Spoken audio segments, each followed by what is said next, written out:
Before you begin, remove the 2 rubber feet and the base enclosure. Removal. Disconnect the battery connector from the system board. Remove the P0 Phillips head screw that secures the M.2 solid-state drive and its shield to the system board. Gently lift the shield off its retention clips on the system board and remove it. Grasp the M.2 solid-state drive by the edges and pull gently to remove it. Replacement.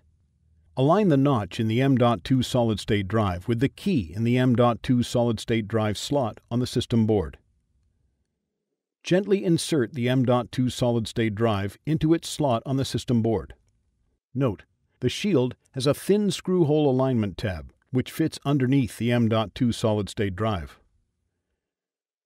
Lift the M.2 solid-state drive slightly, then slide the shield screw hole alignment tab underneath the M.2 solid-state drive.